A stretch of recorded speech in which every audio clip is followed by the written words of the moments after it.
תזונה ודיאטה וסגנית יושב ראש ועדת מחקר ושירותי בריאות כללית, מחוז המרכז. ערב טוב לך. ערב טוב. ואת עשית מאמץ מיוחד ואני מאוד מוכירה את זה להגיע הנה, עקב נסיבות מסוימות, ובאולפן בתל אביב, הדוקטור אורנה זגורי שרון מהמרכז לחקר המוח באוניברסיטת בר אילן. ערב טוב לך. ערב טוב.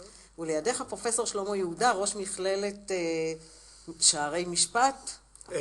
ערב טוב. ואתה גם מהמעבדה לפסיכו-פרמקולוגיה באוניברסיטת בר אילן. אמת. אז אנחנו נפתח בך, פרופסור יהודה.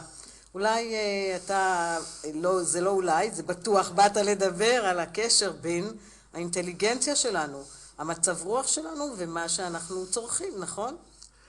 כן, אתה רוצה קורס של שנה בשתי דקות או 4 דקות? לא, אתה יודע לעשות את העבודה שלך, אני בטוחה, וקצת פחות משנה.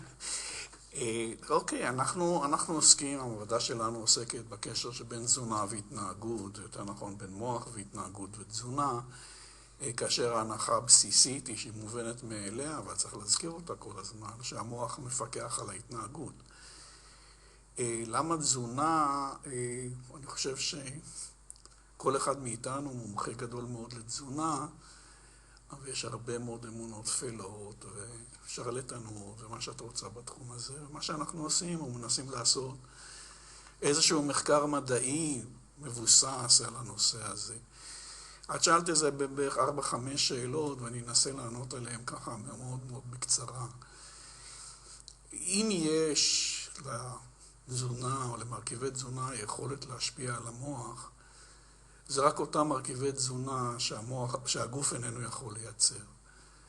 וזה רוב האנשים לא יודעים שהגוף יכול לייצר את מרבית המולקולות שאנחנו צורכים, או שהמוח צורך, הגוף כולו, אבל יש מולקולות שהגוף איננו יכול לייצר, וחייבים לקבל אותם מבחוץ. למשל, יש סודות כמו יוד, ברזל, אשלגן, נתרן, שלכל אחד מהם יש תפקיד מכריע בהתפתחות המוח ופעילות המוח היומיומית.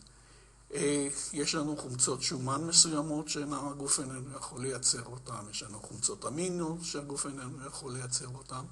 ואותם אנחנו צריכים לקבל אנחנו חייבים. כשאנחנו מדבר, אני מדבר כרגע רק על המוח, אני לא מדבר כרגע על הלב שצורך את הדברים שלו, רק אליה צריכה את הדברים שלה. המוח צורך בערך 20% מתצרוכת הדם והחמצן והחומרים שהמערכת העיכול מייצרת. רקמת המוח שהיא 2% ממשקל הגוף, לוקחת 20% מהמשאבים של הגוף כולו. כדי שהמוח יתקיים, הוא צריך סוכרים למשל. האנרגיה של המוח היא מסוכרים, היא לא ATP כמו כל רקמה אחרת. לכן יש חשיבות לסוכר, אבל הגוף יכול לייצר סוכרים ממקורות רבים ואחרים. כך שאם יש השפעה, אז או שהיא, זאת אומרת רק מולקולות שהם, הגוף איננו יכול לייצר אותם, הם המשפיעות. עכשיו, הם נמצאים בחסר או בעודף, הם יגרמו לבעיות. אנחנו יודעים, למשל, הזכרתי את היוד, שאגב לא בא דרך המזון, בדרך כלל הוא בא מהאוויר, שאם ילדים, תינוקות, יוולדו בלי יכולת, בלי יוד, בלי שהם ספגו יוד מספיק, לא יהיה הורמון TSH, ואז הם יהיו קרטנים, הם יהיו מפגרים רציניים. אז, זאת אומרת, יש לנו השפעה ארוכת טווח מאוד לגבי לא מולקולה, אטום שהגוף איננו יכול לייצר. יש חשיבות רבה מאוד לתקופות קריטיות בהתפתחות, שבהם חסר יש השפעה לא רק על התקופה הזו, אלא על התקופה הארוכה מאוד. אבל מה שאנחנו עוסקים בעיקר הוא בשילוב שבין השפעה של מרכיבי מזון על המוח עצמו, ובין לבין מה המוח מפקח על התנהגות שקשורה לאכילה, מתי אנחנו מפסיקים לאכול, מתי אנחנו מתחילים לאכול. אני למשל לא יודע מתי להפסיק לאכול. אתה בחברת די טובה כנראה. אני יודע, אבל לכן אני גם מזכיר את זה. אני חושב שאנחנו איבדנו את היכולת כבני אדם. מספר התיאוריות שאומר מתי אנחנו מפסיקים לאכול הוא מספיק גדול, כדי שנדע שאף תיאוריה לא מכסה את התחום. מתי אנחנו מתחילים לאכול? זה בעיה באנורקסיה למשל. כן. אז הנה, לידך נמצאת דוקטור אורנה זגורי שרון. נכון, דוקטור זגורי שרון? את גם מדברת על, מכיוון קצת אחר בעצם, על מה גורם לנו להתחיל לאכול, מה גורם לנו לאכול ארוחה בודדת, ובעצם מה אנחנו... ואחר כך אנחנו גם נדבר איתך על העניין של הקשר בין האהבה ובין השמנה. אז תתחברי לדברים של הפרופסור שלמה יהודה. ואני רק רוצה להזכיר לשלושת המרואיינים שלי, לך דוקטור אבל ולך פרופסור שלמה יהודה ולך דוקטור אורנה זגורי שרון, שאתם, זה רב שיח, זה לא שאתם כל אחד נושא את הרצאתו, אלא אתם מוזמנים להתערב, לשאול ולהגיב. אם זה רב שיח, אני אזכיר רק את הסיפור של רמדיה, שזו ההוכחה הכי טובה לכמה המזון הוא קריטי להתפתחות, עד כדי פשוט מוות, כמו שקרה לתינוקות האומללים מהם. בנוגע לאכילה, אז המוח באמת מבקר לנו את האכילה שלנו. הטבע יצר דבר מופלא. הוא אמר, הוא יודע שאנחנו נורא נרצה לאכול, כי יש לנו המון סימנים של רעב. פעם הייתה מקובלת התיאוריה שפשוט חומרי המזון הם אלו שגורמים לנו, היעדר חומרי המזון גורם לנו לרצות לאכול, אבל היום הם מבינים שיש איזשהו הורמון מסוים שמופרש מהקיבה, שקוראים לו גרלין, והוא זה שגורם לנו להתחיל לאכול.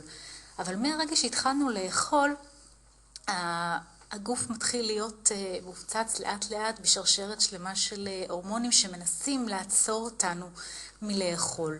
והמוח מעורב בתהליך הזה. הוא פשוט מגיב... דווקא לעצור או בעצם לא... כן, כי פשוט בתהליך האכילה מעורבים הרבה דברים. תהליך האכילה הוא נעים לנו כי הגוף מקבל את מה שהוא צריך. יש לנו מרכזים במוח שפשוט מרכזי העונג שהם מסופקים כשאנחנו אוכלים, כי זה מקושר לכל מיני דברים. ואכילה היא דבר חשוב. הטבע יודע שאנחנו צריכים לאכול. לכן יש לנו מרכזים של רעב שאומרים לנו שאנחנו צריכים לאכול במוח, והם מגיבים לדברים שבגוף. אבל הקושי, כמו שפרופסור יהודה אמר, שזה קשה לנו פשוט להפסיק לאכול. וזאת חוויה שרוב האנשים בעצם נתקלים בה. העצירה של האכילה. וזה לא סתם. בגוף יש לנו המון סימנים שמנסים לעצור אותנו מאכול, ויש בקרה של ארוחה בודדת, יש בקרה של מכלול הארוחות שלנו וכמה אנחנו בכלל צורכים במשך היום.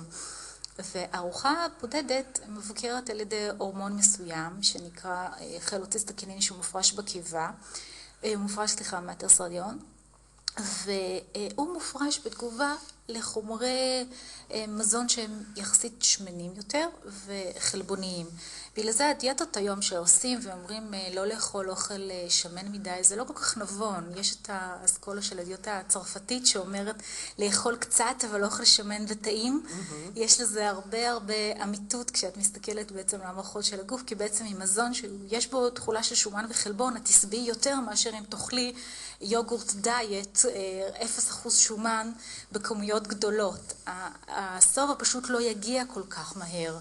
ולסובה זה מאוד חשוב, בגלל זה תמיד הסבתות אומרות שאם אתה רעב ואכלת, תעצור 20 דקות, תן לסובה להגיע למוח, כי זה בערך באמת חלון הזמן שלוקח לכל המסרים להתהוות, למסרים מהמערכת העיכול, לעלות אל המוח, לעבוד בכל האזורים ולחזור ולהגיד לגוף שצריך להפסיק ללעוס. וזה דבר שאנשים צריכים להבין שזה כדאי להם לאכול בביסים קטנים, כדאי להם לאכול לאט, ואז הם יכולים להקטין את כמות הארוחה. אבל נאמר שאנחנו אחרי תקופה של חגים, אכלנו הרבה, ואכלנו כל ערב חג ושישי ושבת, והרבה על האש. בסופו של דבר צברנו שומן בגוף שלנו, קצת יותר מאשר רגיל, וההורמון שנקרא לפטין, מופרש מרקמת השומן, הולך ומספר בעצם למוח ואומר לו שאנחנו לא צריכים לאכול כל כך הרבה עכשיו בכל ארוחה. מה שהוא בעצם עושה, הוא גורם למסרים של הסובה להופיע מוקדם יותר.